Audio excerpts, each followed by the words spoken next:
Coming to you from deep inside the bowels of a great big empty. Get ready for another episode of The Home Defense Show with Skip Corriea.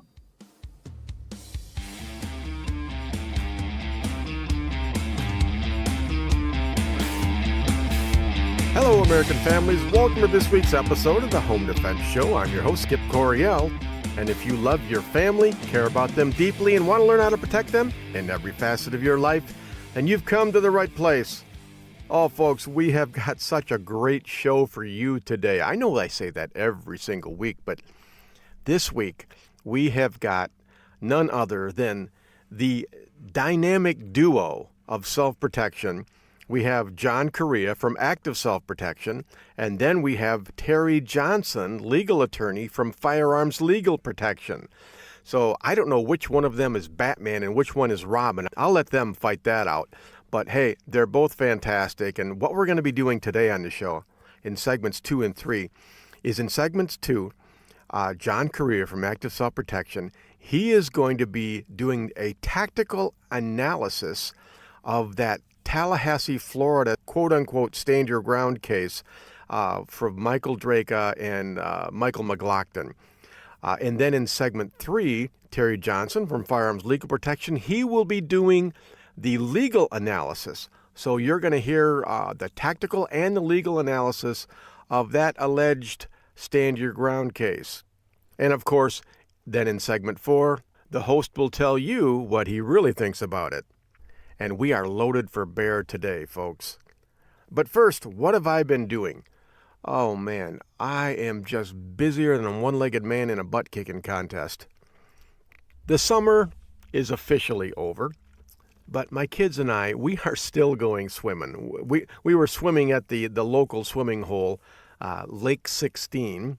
The kids always ask me, where's Lake 15? I've never seen that. I don't think there is one. Lake 16 in Martin, Michigan, that's where we go swimming.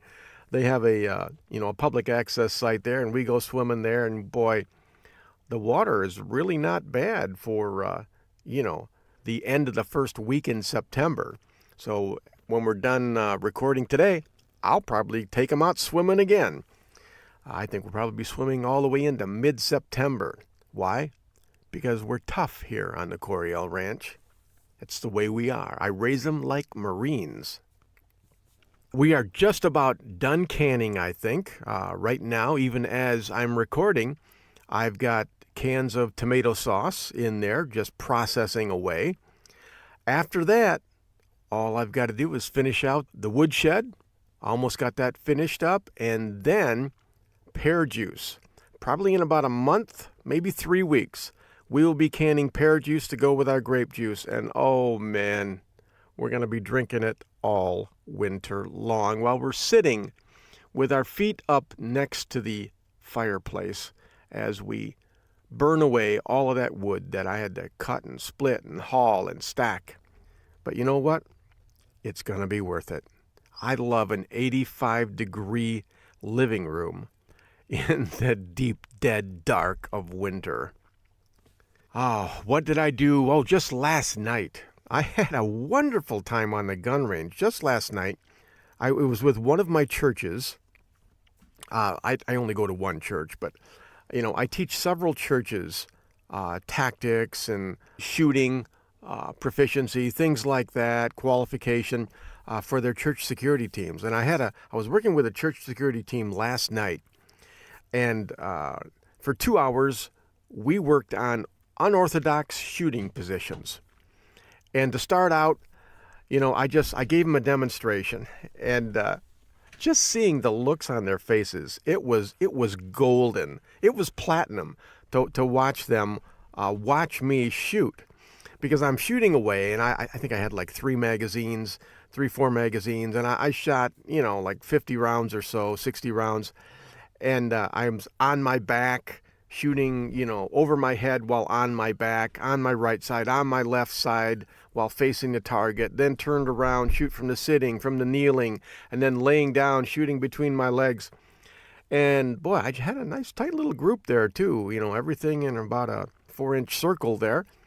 And I got done and I looked over and everybody was just, looking at me like I'm like Daniel Boone or something. And I said, what's wrong? What are you guys looking at? And they said, will you come to our church? And I said, why? Well, we want you on our security team.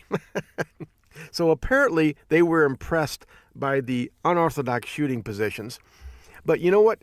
What I told them, I said, most of your shooting is going to be done in the isosceles stance. You're going to get up there, you're going to have a perfect stance, feet shoulder width apart, legs slightly bent at the knees, and you're going to thrust out, from the high ready position. You're going to lock your elbows, you're going to lock your wrists, you're going to put your head down inside that V, and you're going to shoot from a really good, solid, stable platform. But every once in a while, somebody knocks you on your butt, and you have to fight your way back up. Sometimes that means shooting from the ground, shooting on your back, on your stomach, on your knee, on your butt. Just all of those different things. Before you do it that first time, it seems very, very difficult. It's like, how could I do that? Well, you've never done it before. Just go ahead and do it. Learn the proper way to do it. And once you start doing it, it is easy peasy lemon squeezy. So, and I got all of them down there on the ground and one at a time, and I took them through the paces. And boy, they all did fantastic. So I can't tell you the name of the church. It's confidential. But, they did a great time. And, God pity the active shooter that goes into their church, because they will put that man down, whether they're on their back or on their knees or on their butt. The bad guy's going down. So I'm proud of that church. And I'm sure some of them are listening even now. All right, let's get into the news now. We've got some good stuff here.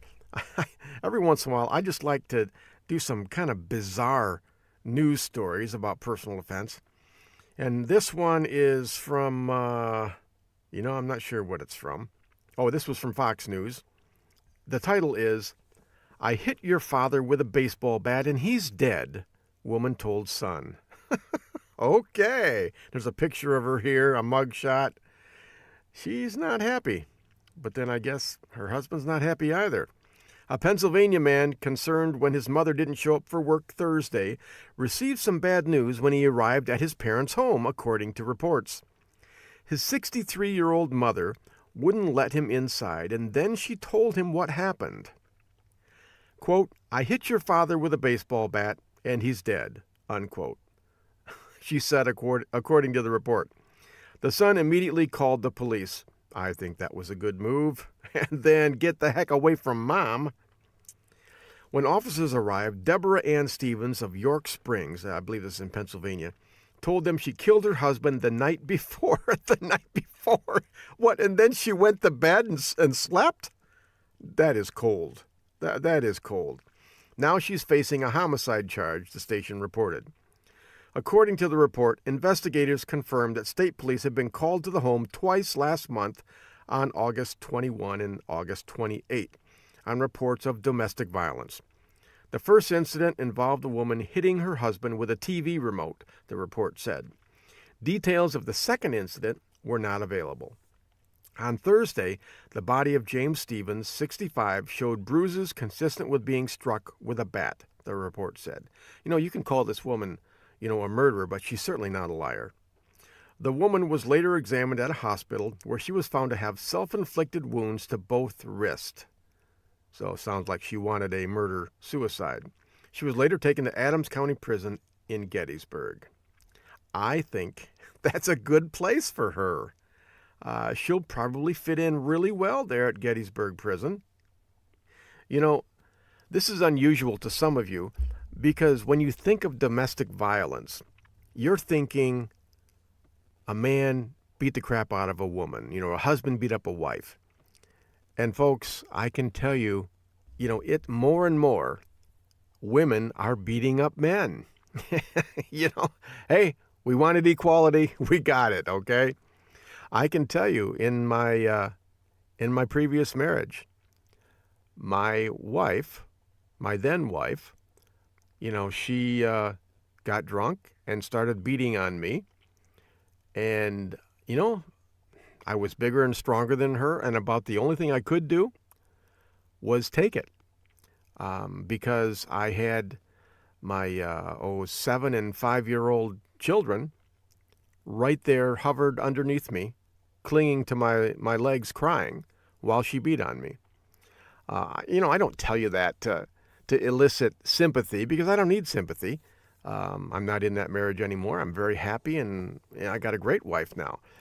But, it's not always a man beating up a woman. You just have to be careful. Long story short, I called the police, and she was arrested. It was incredibly sad because my daughter was questioned by police and had to tell them what happened. She was right there. She saw it. And I'm sure she carries the emotional scars to this day. But hey, again, when you let crazy people into your life gets crazy. And we were talking about this just last night. The person who is most likely to hurt you or kill you, you probably already know them. It's not usually a stranger who attacks you and hurts you or murders you. It's usually someone that you know. So be careful who you let into your life, because they could be your undoing. And God forbid if it's a relative, because you know what? You can pick your friends, but you're stuck with your relatives. What do you do when the person most likely to hurt you is a relative that you love? And that is very, very sad. And of course, this story here, that's sad as well. Every small town in America has stories like this. We've had a rash of them in our little neighborhood here, in our little community. In the county right next to me, we had, 2 more people being murdered by a family member. Just last week, and the week before they had 2 more murdered, and the week before that they had 2 more murdered. What is going on with the world? It's like the world is crazy as a shithouse bat sometimes, and that's the way that it is. Be careful who you let in your life, okay? Just be careful, folks. Well, hey, that's the only news story we have time for in this segment. But the next segment, we are going to be speaking with John Correia from Active Self-Protection. And I'm going to read a news story to John and it was the Michael Drejka, Michael McGlockton quote unquote, stand your ground case in Tallahassee, Florida. And John is going to do what he does best, which is give us the tactical analysis. And I tell you, nobody does this better than John Correia of Active Self-Protection. We are going to have a really, really good time with that, and you are going to learn a lot. We got a 2-minute break coming up here. Go ahead and check out our sponsors. Go to firearmslegal.com/Midwest Tactical and see what they can do for you. And then go to elitefirearms.us. And, of course, check out Civilian Combat by Skip Corriea and Amazon.com. All right, this is Skip Corriea on the Home Defense Show. Don't go anywhere. We will be right back.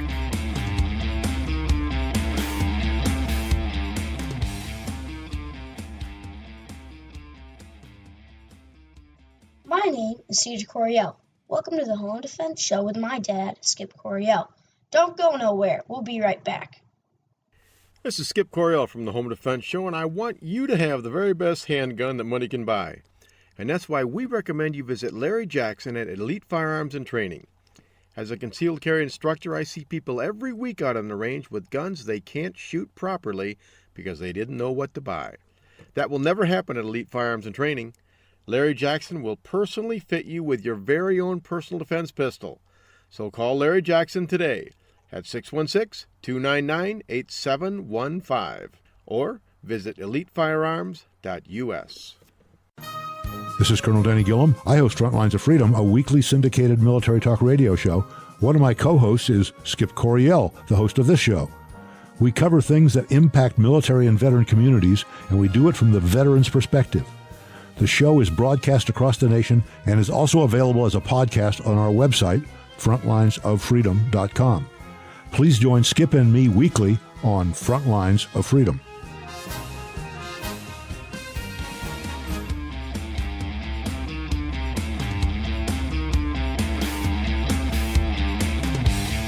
Okay, folks, welcome back to the Home Defense Show. This is your host, Skip Corriea. Well, today we are speaking with John Correia from Active Self-Protection. John, welcome to the Home Defense Show. Skip, thanks so much for having me on. Always a pleasure. Well, John, today we've got you and we've got Terry Johnson from Firearms Legal Protection. I take you two as my dynamic duo, the crime fighters of, Firearms Legal Protection and Active Self-Protection. So it's good to have you on. Now, I want to be doing this about once a month, and boy, I tell you, the case that we're looking at right now, you're going to give us a tactical analysis of this latest shooting in Florida. Well, it may not be the latest by now, but it happened, about a month ago. Florida stand-your-ground shooter Michael Drejka charged with manslaughter. And what I want to do, John, is just read you the bare facts of the case as outlined in this article. And then I want to get your tactical analysis of, is this good? Is this bad? What should he have done different? Was he spot on? Who knows? But before we get into that, tell us about Active Self-Protection. Who are you and what's up in your world?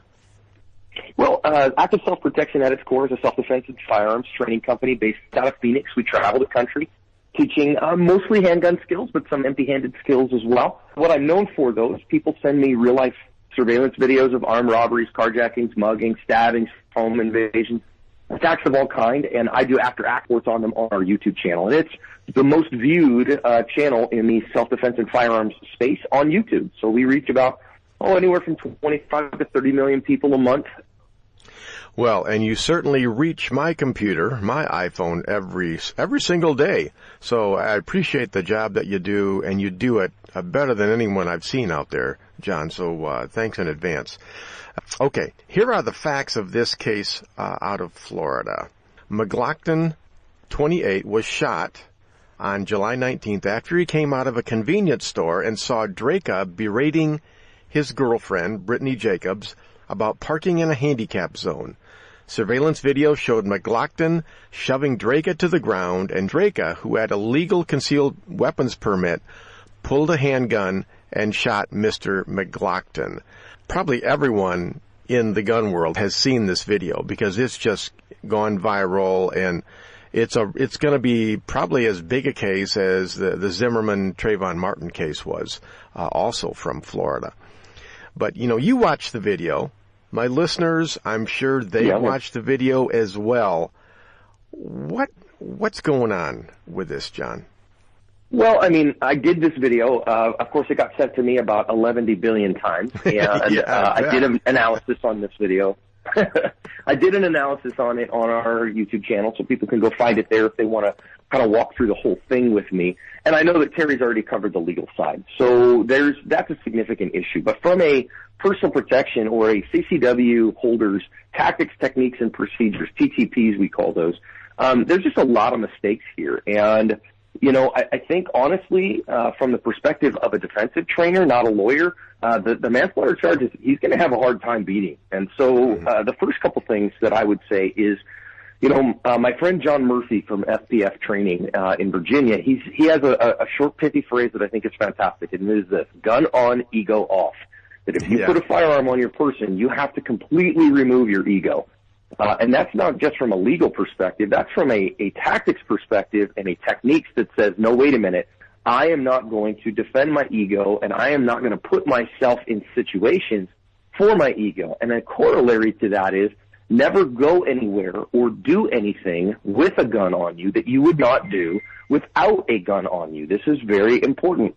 Mm-hmm. And so I think the biggest mistake that I see, or the very first mistake at the very least, is the fact that Drejka decided to be the morality police and stick his neck out. Now, here's a question. Would he have done that if it was McGlockton sitting in the driver's seat and not his girlfriend? Yeah, that's a good question. Yeah, would he have done that if Drejka was unarmed? I don't know. And so, inserting yourself into problems like that, there's an old adage, on the street that says, don't start none, won't be none.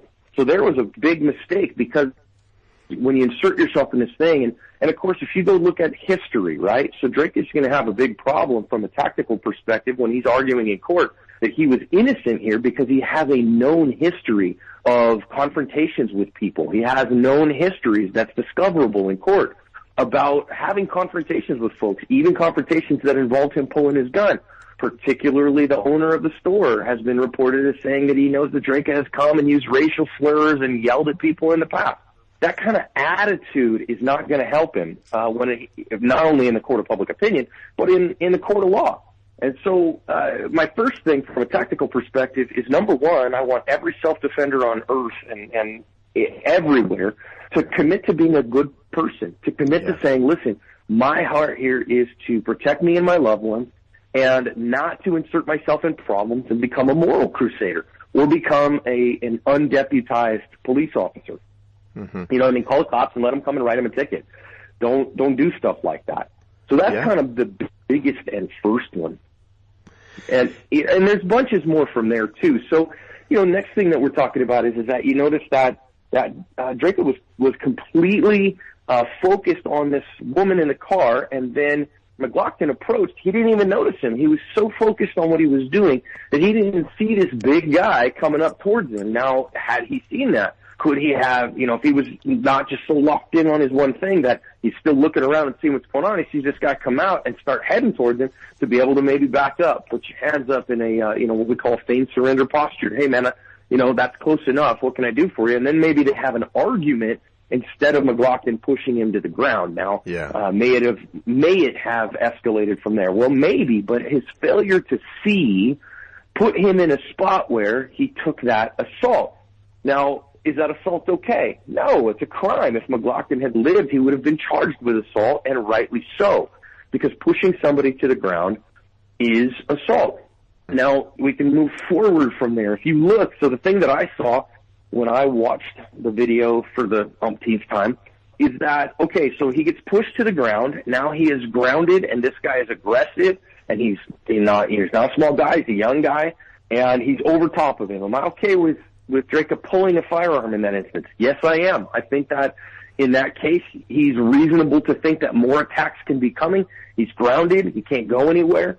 So could it be reasonable to make an argument, depending on how he articulates it, that he was in fear of an imminent deadly force attack and therefore drew his firearm in order to thwart that attack? Yes, I think from a tactical perspective, very wise at that point. Now, if he's a kung fu master or whatever, and instead he wants to do a double back handspring and get to his feet and play the Matrix or something, then fine. But drawing his firearm was okay. But where the problem came in, of course, is from a tactical perspective. We only use our firearm as a tool of last resort, and we only use it on an immediate or imminent deadly threat. So that threat has to be right now, and it's moment by moment. And I know that Terry talked about that. So the problem, of course, is that if you see the guy, he's like, whoa, he puts his hands out to the side, starts taking steps back. And this is going to depend on how Drejka, in my opinion, articulates things. But is there a time, so this is a tactical thing, is there a time to take someone at gunpoint and in order to point a firearm and not use it? And the answer is yes. Mm-hmm. From a tactical perspective, you would far rather point a gun at someone if they're backing up and that controls the threat, rather than actually using the firearm. Because imagine if Drejka had simply pointed the firearm and said, dude, get off me. And now that causes McGlockton to get off him, whatever, then the cops get called, and now there's all these problems. Well, I'm going to tell you that from a tactical perspective, I would have been applauding. Hey, that's a perfect use of a firearm, because he pointed it at him, that guy backed off, the impending deadly threat evaporated, so he didn't shoot him, then he was able to get up and this and that. Well, that's not what happened, though. I mean, he might have at that point still had some legal problems, but that would have been tactically better. Now, I will say this, if you watch the end of the video, you watch what happens after. So he shoots McGlockton runs into a store and dies of that single gunshot wound. One thing that you will notice that I'm going to actually say was good from a tactical perspective is Drejka got up off the ground in a very efficient, effective manner. Now, I think it's actually going to hurt him in court, because I've seen a lot of people who are arguing that he was older and frail and these kind of things. Well, actually, he's only 47 years old, and if you watch, he gets up without using his hands. So he's sitting on the pavement, and he is able to get from there to a standing position without putting a hand down. And that's something that doctors use, actually, to check someone's actual physical age, not their chronological age, but how able are they in their body. And he was quite able. Being able to get up off the ground without using your hands is indicative of good physical health. So that's a good thing for us to think about as self-defenders. Can you get up off the ground with a gun in your hand? Can you get up off the ground without using your hands and feet? That takes a good bit of core strength and lower body strength and those kind of things. So working on that is a good thing because you might need to do that. Now, in this instance, I think it's not going to help Drejka from a legal perspective, but from a tactical perspective, that was actually a really good thing. Actually, that last one, that's a good point. I didn't even notice that one, so I'm glad that you brought that one up. People who are overweight and out of shape, boy, that's a good point. You might want to start backing off on the Mountain Dews, the Frappuccinos, whatever your sugar kryptonite of choice is. So that's a good point. Now, but John, let's say the defense lawyers call you up and say, John Correia, we'll give you $100,000 to come in and testify on our client's behalf. Is there anything that you could say that would get Drejka off on this charge? Well, I mean, okay, so I'm not an attorney, right? So I can't offer legal advice or any of those things. I do see what could go on here, and really from a self-defender's perspective, here's the thing. So Drejka, regardless of the outcome, because anytime you put a trial in front of a jury, crazy things can happen. And so juries are notoriously fickle, and we don't know from one instance to the next what their decision is going to be. I've seen plenty of videos that look like slam dunk prosecution cases that ended up with acquittals. And I've seen other ones that I go, man, they're going to have a hard time proving that case, where the prosecutor did. So from Drejka's perspective, he might beat this case. He might beat the manslaughter charge. Now, it looks to me like that Florida manslaughter statute is going to be problems for him, but he might beat it at the cost of $100,000, at the cost of being crucified in court, being crucified in the press. He's going to pay the social cost of that, the emotional cost of that, the spiritual cost of that, the relational cost of that. And so, of course, I think this should be a cautionary tale. I'd have to look at every bit of the case. So as somebody who could go in as a self-defense expert witness and say, okay, so what is his argument? If the defense was asking me to make an argument, boy, is it going to depend upon how Drejka himself articulates what was going on in his mind. Now, some folks are bringing up that McGlockton had a criminal history, and he was certainly no peach, apparently. But unless Drejka knew that, it's inadmissible in court because it doesn't speak. It can't affect what Drejka did and why unless he knew it in advance. So at what point do we say something? Honestly, I think his best defense is most likely that if he can articulate and tell the truth, of course he'd never lie, but if it was something like he drew his firearm, so he got pushed to the ground and he was very, very jarred, and he drew his firearm and he couldn't see his front sight for a second or so, and he knew as a self-defender that he had to put the shot on target, and it took him about a second and a half with the gun at full extension in order to see enough of his front sight. And that's where he was focused in that moment because McGlockton was so close to him with a deadly threat or something like that. And therefore he pulled the trigger one time, hit him one time, and then the threat evaporated, and so then he left. Could an argument like that in criminal court create enough of a reasonable doubt that the prosecution could not prove beyond a reasonable doubt that what he did was justified? Yeah, I think that that's possible. Now, that said, there is a different standard in civil court than there is in criminal court. And I really think he's going to have, just a heck of a hard time. In civil court, McGlockton's estate will most likely clean him out pretty good.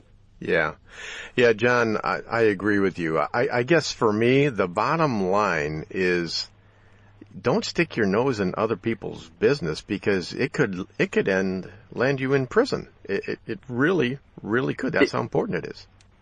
Yeah, and I do think, with the proliferation of concealed carry in the United States, I think that's a very good thing. And I think more good people who are prepared, who are trained, who are armed, is a good thing, because I think it's a steep deterrent against crime. And for every one of us that carries a firearm every day, we provide herd immunity for those who don't, because bad guys don't know who's armed and who's not. That's a good thing. But my argument and my strong plea to all people who choose to carry a firearm is, please go beyond your CCW class. Please go beyond that basic pistol class. Please take a class every year, one a year. You know, you can get that for a couple $100, and take a legal and moral use of force class. And you can't just recognize it. I see people all the time that they go, well, I can read the law. No, you can't. It's not written in English unless you have specific training in it. It's written in lawyer, and I say that completely without any snark. It's really written in a very particular legal language. And so other people, oh, well, what about case law? Well, you know, that whole question evinces a lack of understanding of the legal system, because case law is not nearly as easy to understand as you think it is. And what might apply to this case may have nothing to do with firearms. And you're not trained to understand that. And common law is one thing, but statutory law is another, which is why people go to law school and get JDs, and why they have to maintain continuing education. So taking training in that, so then that way you know how it actually shakes out, keeps you out of this kind of stuff. I would say that the vast majority of people that I know, that when they know the law, they start minding their own business real fast. Oh, yeah. Yeah, it's a lot more complicated than you think it is. John, we are out of time for this segment, but you have done a really good job casting more light on the tactical part of this case.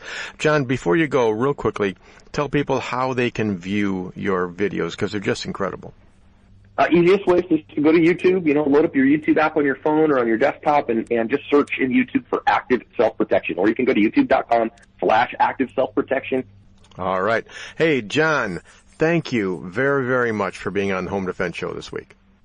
Skip, thank you so much for having me. Always a pleasure, and I appreciate you much. All right. Okay, folks, we got a 2-minute break while we are away. Go out to YouTube, go to Active Self-Protection, check out John Correia. I think you'll really like the videos that he posts, and you'll become a much better concealed carrier if you do. All right, we'll be back in 2 minutes with Terry Johnson from Firearms Legal Protection. This is Skip Correia on the Home Defense Show. Don't go anywhere. We will be right back.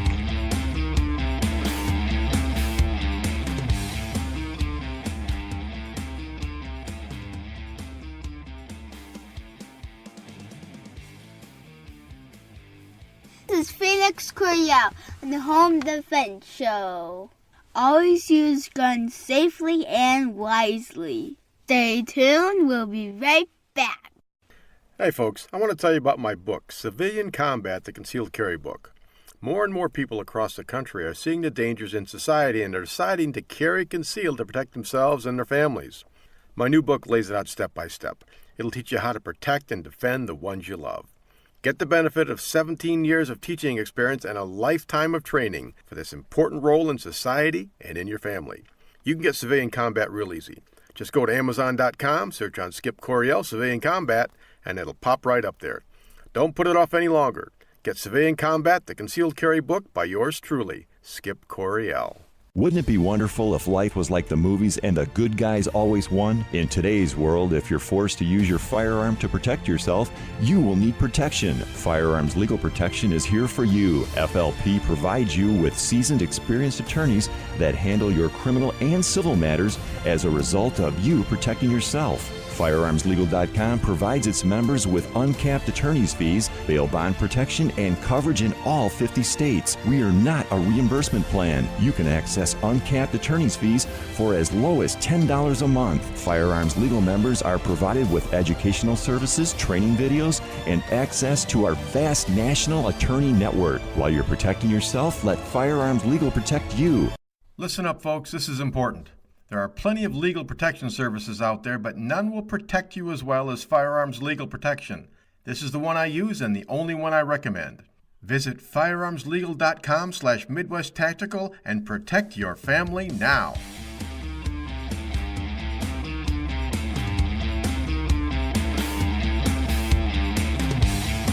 Okay, folks, welcome back to the Home Defense Show. There's your host, Skip Correia. In the last segment, we had John Correia from Active Self-Protection. He gave us the tactical analysis on this Michael Drejka case out of Florida. And now, this segment, we have Terry Johnson from Firearms Legal Protection. Terry, welcome to the Home Defense Show. Skip, thank you for having me back. Always a pleasure. All right. Now, Terry, this is a really tough case here. I'm gonna read you the latest article here, just bits and pieces of it, so our listeners know what we're talking about here. It says, judge denies lowering $100,000 bond for Michael Drejka. Michael Drejka is charged with manslaughter in the Clearwater shooting death of McGlockton. A judge has refused to lower the bond for Michael Drejka, who is charged with manslaughter in the July 19 shooting death of Marcus McGlockton outside the Circle A convenience store in Clearwater. The attorneys for Drejka, age 48, had filed a motion to reduce his bond to $25,000, but Judge Joseph Ballone ruled $100,000 was a reasonable bond considering the facts of the case.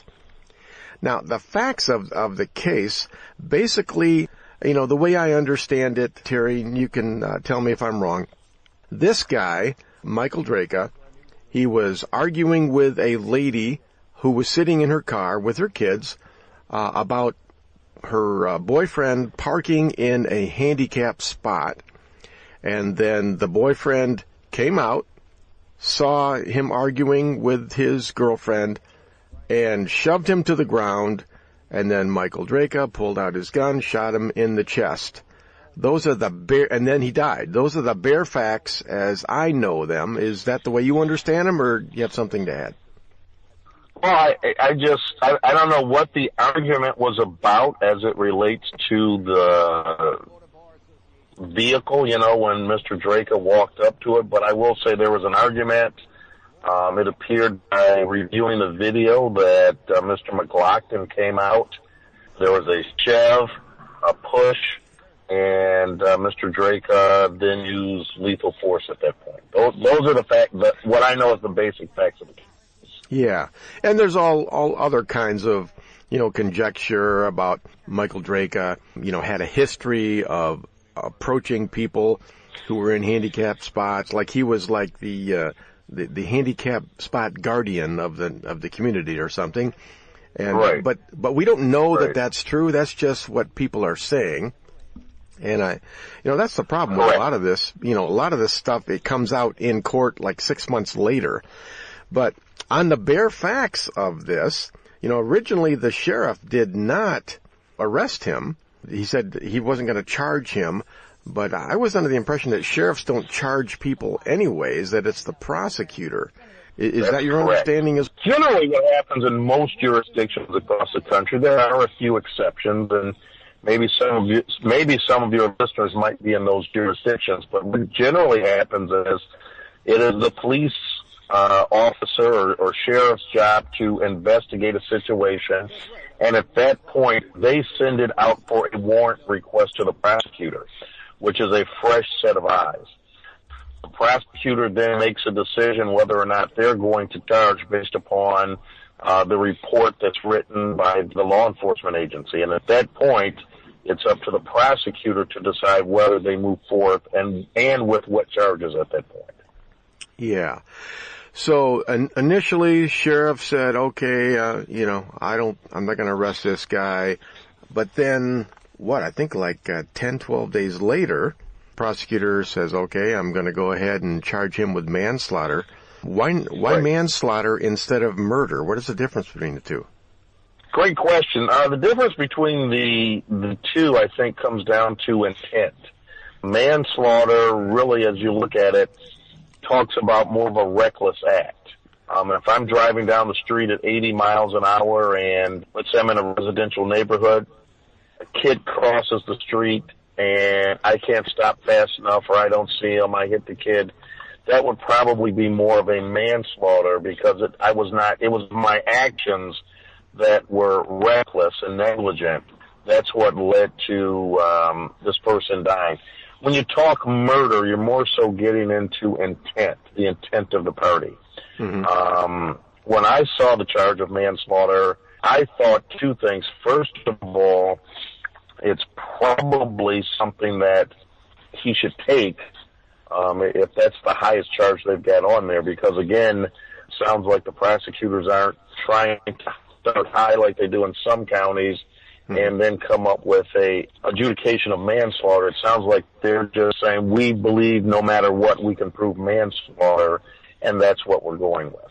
The second thing, as I just mentioned from that perspective, is looking at it with all of the media attention and other issues that are going on down there. Conviction of manslaughter is probably more likely than, let's say, second-degree or first-degree homicide, because, again, that bar is lowered just a little bit in terms of the elements you have to prove. Yeah. Now, based on what we saw, let's just make some assumptions here. We're armchair quarterbacking, so we might as well go all the way with it. Let's say that he is not legally justified in using deadly force. If he's not legally justified in using deadly force, and he pulled out his gun and he shot the guy in the chest and he dies, isn't that murder? Mm-hmm. Well, I think you're looking at two different things. When you say legally justified, it's going to come down to what charge is brought forth. So let me give you an example. In this case, doing exactly what you just said, if his intent, you got to look at the intent of the party. Was his intent to shoot this person and stop a threat? That's a big difference than looking at a legal analysis of manslaughter. Manslaughter is, did I commit a reckless act? Mm-hmm. In this case, pulling a gun, shooting someone, and or shooting at someone that caused someone to die. Give you another example here.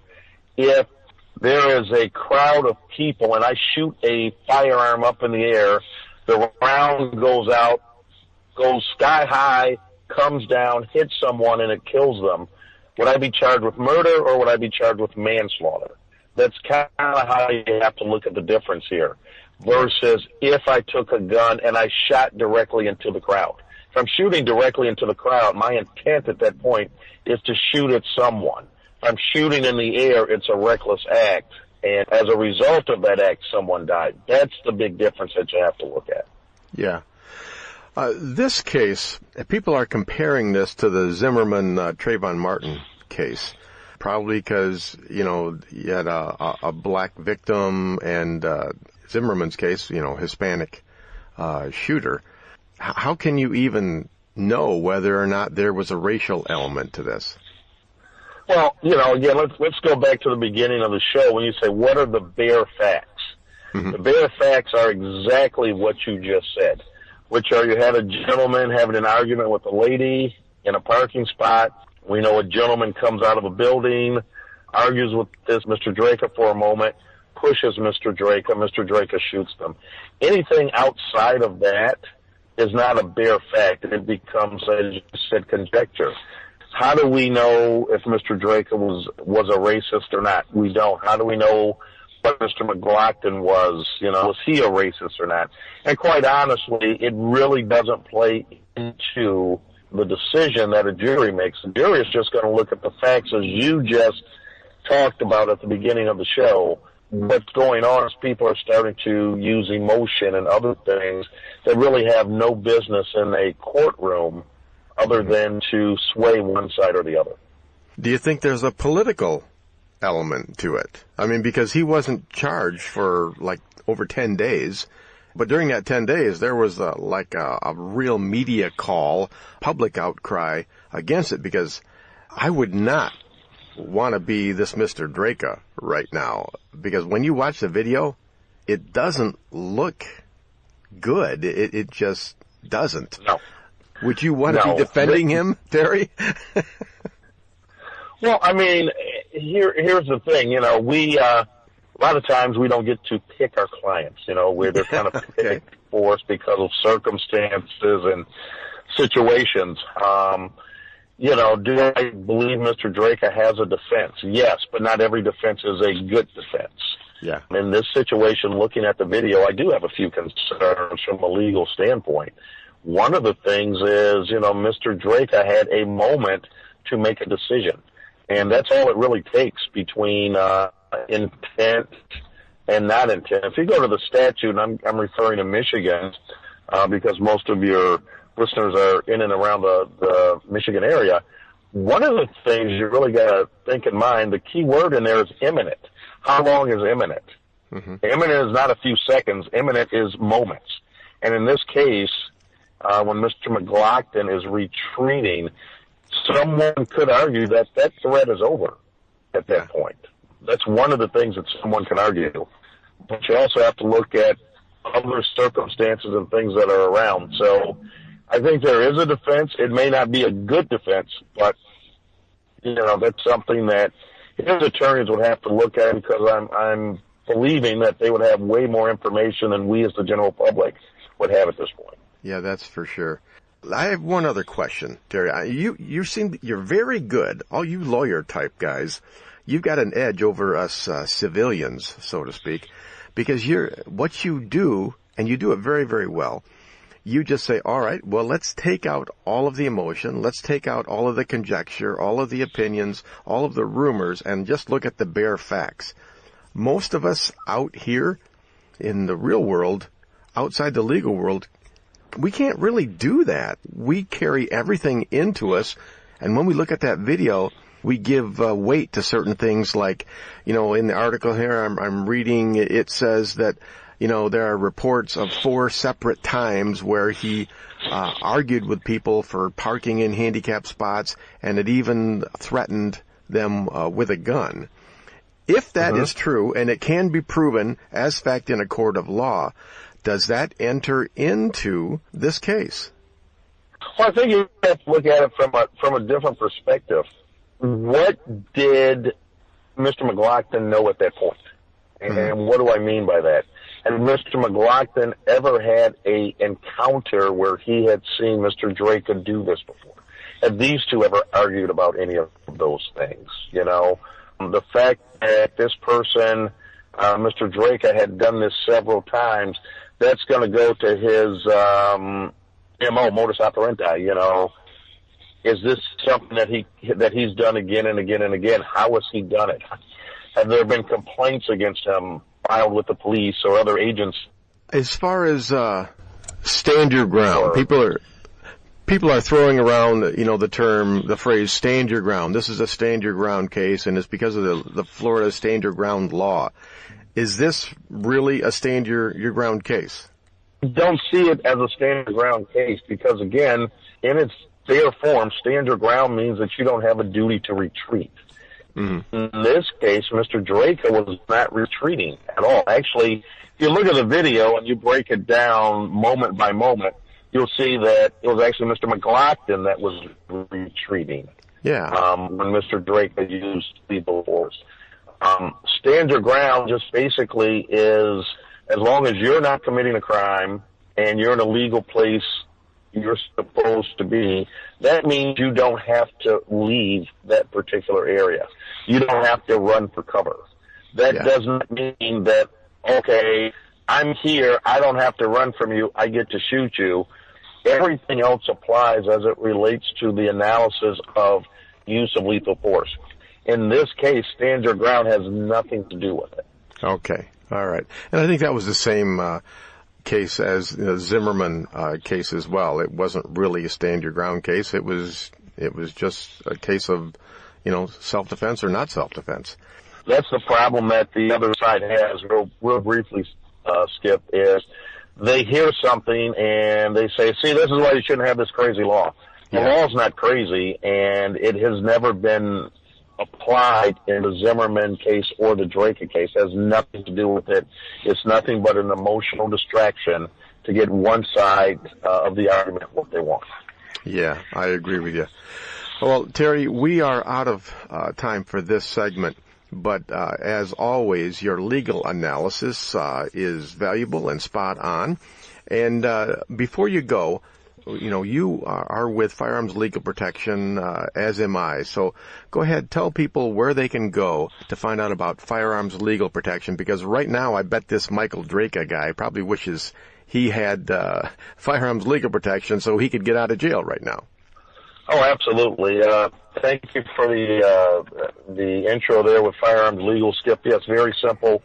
What we do is we give you uncapped protection legally if you're in a situation like Mr. Drejka, not only criminal but civil as well. We have great attorneys no matter where you are. We also provide bail bond situations. So as you saw, some of you on the video with Mr. Drejka, he's got to come up with bond. He can't afford an attorney. You know, he may get somebody that just wants some fame and fortune and run in and plea him out. With Firearms Legal Protection, money isn't the issue. We pay the attorneys directly. It's not reimbursement. And again, if he gets sued on the civil side, we'll have an attorney for him as well. And as I mentioned, we provide bond up to $250,000. So those are just some of the benefits. But for more, go to firearmslegal.com/Midwest Tactical. And the reason I say /Midwest Tactical, because your members are listening to this, they will get a discounted price compared to going to the regular website. Terry, once again, thank you again for being on the Home Defense Show. Skip, anytime, and to you and your listeners, please stay safe. All right. Okay, folks, this is Skip Corriea on the Home Defense Show. We've got a 2-minute break. While we are away, go ahead and check out Firearms Legal Protection on the Internet. And when we come back, I will be telling you what I really think about all of this mess. This is Skip Corriea on the Home Defense Show. Don't go anywhere. We will be right back.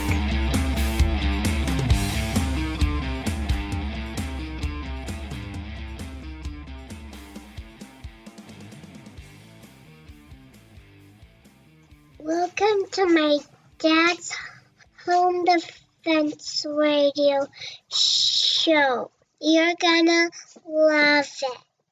Hey folks, I want to tell you about my book, Civilian Combat, the Concealed Carry Book. More and more people across the country are seeing the dangers in society and are deciding to carry concealed to protect themselves and their families. My new book lays it out step by step. It'll teach you how to protect and defend the ones you love. Get the benefit of 17 years of teaching experience and a lifetime of training for this important role in society and in your family. You can get Civilian Combat real easy. Just go to Amazon.com, search on Skip Corriea Civilian Combat, and it'll pop right up there. Don't put it off any longer. Get Civilian Combat, the Concealed Carry Book by yours truly, Skip Corriea. This is Colonel Danny Gillum. I host Frontlines of Freedom, a weekly syndicated military talk radio show. One of my co-hosts is Skip Corriea, the host of this show. We cover things that impact military and veteran communities, and we do it from the veteran's perspective. The show is broadcast across the nation and is also available as a podcast on our website, frontlinesoffreedom.com. Please join Skip and me weekly on Frontlines of Freedom. This is Skip Corriea from the Home Defense Show, and I want you to have the very best handgun that money can buy. And that's why we recommend you visit Larry Jackson at Elite Firearms and Training. As a concealed carry instructor, I see people every week out on the range with guns they can't shoot properly because they didn't know what to buy. That will never happen at Elite Firearms and Training. Larry Jackson will personally fit you with your very own personal defense pistol.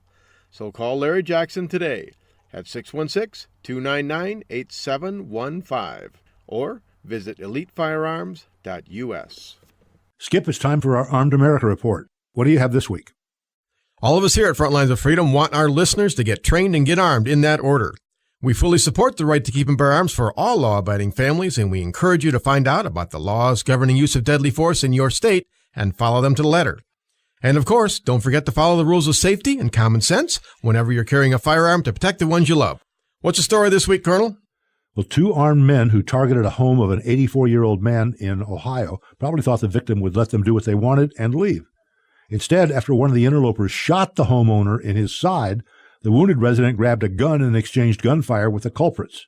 It's unclear if either of the robbers was hit, but having a gun at hand saved the 84-year-old and his grandson, who had crawled out a window and onto the roof to protect himself. Smart kid. Yeah.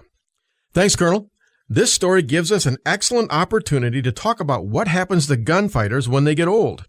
Folks, let's face it, very few of us get stronger as we enter our twilight years.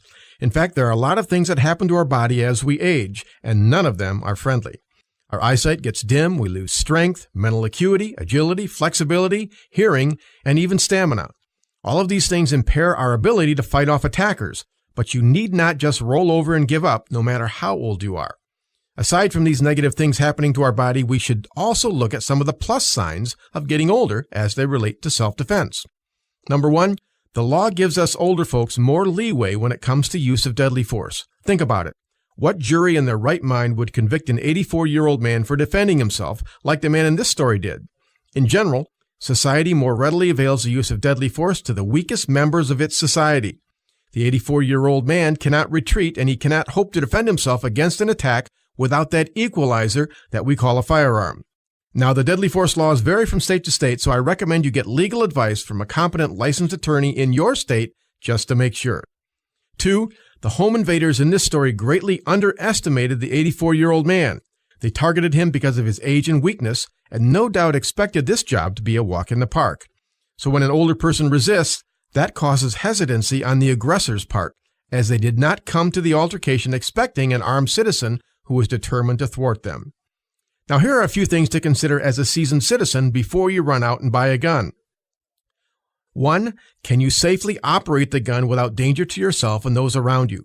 Do you have the physical strength to press the trigger and to rack the slide? Can you control the recoil?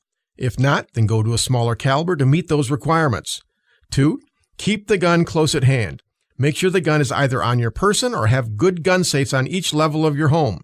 At 84 years old, it is doubtful you'll get much time to arm yourself, so the gun has to be close by. And 3, get in the best physical shape you can for a person of your age. As always, start out slowly and work your way up. Don't try the Rocky Balboa workout on your first day of training. Use common sense.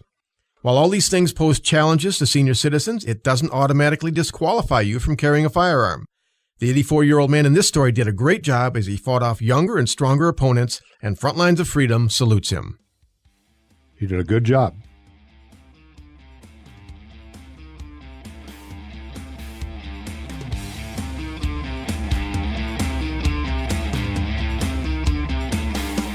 Okay, folks, welcome back to the Home Defense Show. This is your host, Skip Corriea. Oh, wow. That was a great segment with Terry Johnson from Firearms Legal Protection. And, that's one of the things that my concealed carry students worry about the most is when can I shoot? When can I not shoot? Please tell me what I'm supposed to do. Make it cut and dried. Make it black and white. But it's just not that way. And you just need to, have the best judgment that you can get. And you get that by being educated and well-informed and knowing how the law works. And hey, that's what Firearms Legal Protection is all about. It was good to have John Correia from Active Self-Protection give us the tactical analysis as well.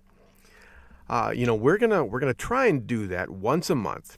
Have that dynamic duo, Batman and Robin of the self-protection world, John Correia and Terry Johnson from Firearms Legal Protection.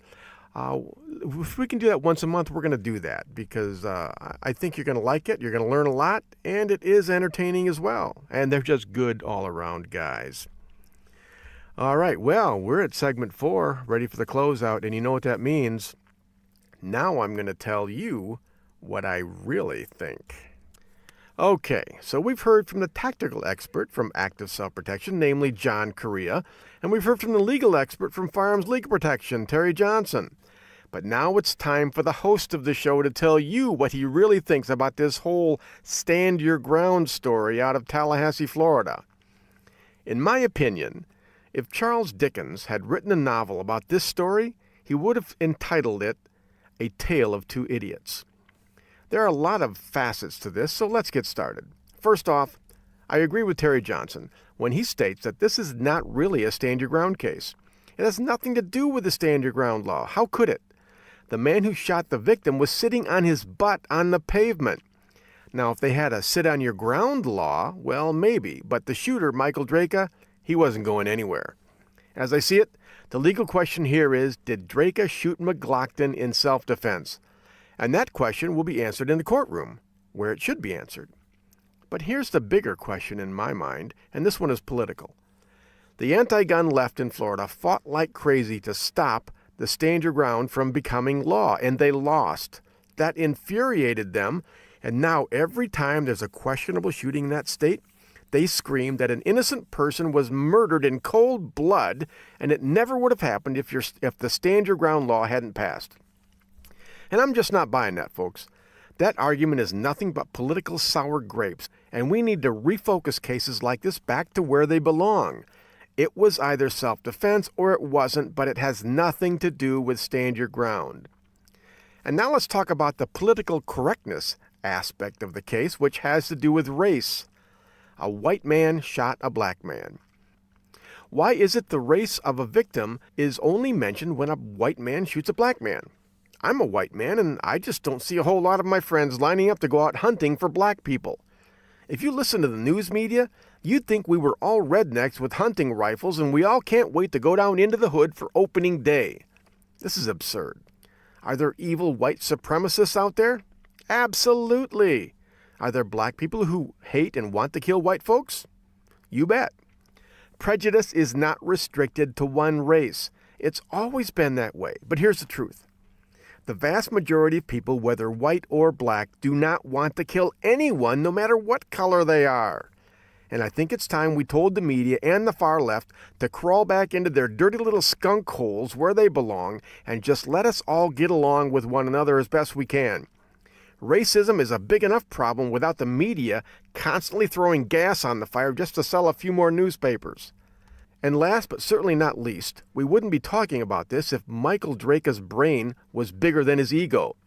Leave people alone and mind your own business. I've sat in the parking lot and watched healthy young people park in the handicap spot and then walk into the store to do their business. It made me mad because they were being lazy and because they felt entitled, like somehow they were so important that the rules didn't apply to them. Did I want to do something about it? Heck yeah. Did I cause a ruckus about it? Absolutely not. Why? Because it's not my job. It's not my business. Because it would just make things worse. The bottom line is this. When I go to my gun safe, I take out my gun, and then I place my ego inside and I lock it up. Egos and guns don't mix any better than alcohol and guns or drugs and guns. Michael Drejka put himself in a vulnerable position when he accosted McGlockton's girlfriend. However, let me say this. Michael McGlockton is no choir boy. He was wrong to attack a man. Ask yourself this. Would any of you behave like either of those two men did? I don't think you would. I know I certainly wouldn't. I can't defend either of these two guys. They both acted like idiots, and they both paid a high price for it. Michael Drejka stuck his nose and his ego into places they shouldn't have gone, and he'll spend most or all of the rest of his life in prison. All he had to do to avoid that was walk away. And even worse, McGlockton lost his temper and attacked the man. For that, he lost his life. That punishment does not fit the crime, and it just isn't fair. I implore all of you, if you're going to carry a gun, please check your ego at the gun safe. If you don't have the temperament for it, if you can't take an insult without walking away, then please do the world a favor and stop carrying a gun because you're making it tougher on the rest of us. And that, folks, is what I really think. Well, okay, folks. If you've got anything you want to hear about, anyone you want interviewed, a subject that you want me to talk about on the air, please let me know. Just send me an email to skipcoryell@hotmail.com, skipcoryell@hotmail.com. Check out our sponsors, firearmslegal.com/MidwestTactical, and also elitefirearms.us. And then head on out to amazon.com and check out any of my 11 books. And don't forget, The Blind Man's Rage, my 12th book, the 4th novel in the God Virus series, is getting down to the wire. I'm at page 155 now, and we are planning on a release on October 1st, the opening day of bow season, which seems appropriate to me. All right, folks, that about wraps it up for this week's episode of the Home Defense Show. Until next week, remember your purpose in life is to find something greater than yourself and serve it. Always remember, God, family, country, in that order. It's important how you live, and it's equally important how you die. Your family and the ones you love need your protection, so train, always train, stay alert, stay alive. Until next week on the Home Defense Show, this is your host, Skip Coryell. God bless you, God bless your family, and God bless America.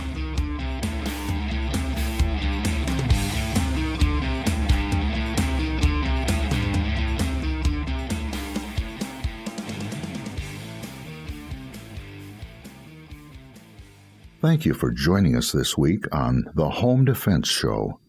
Now, get out there and protect the ones you love. We'll see you next week with more of the best in home defense. Bye-bye, boys! Have fun storming the castle!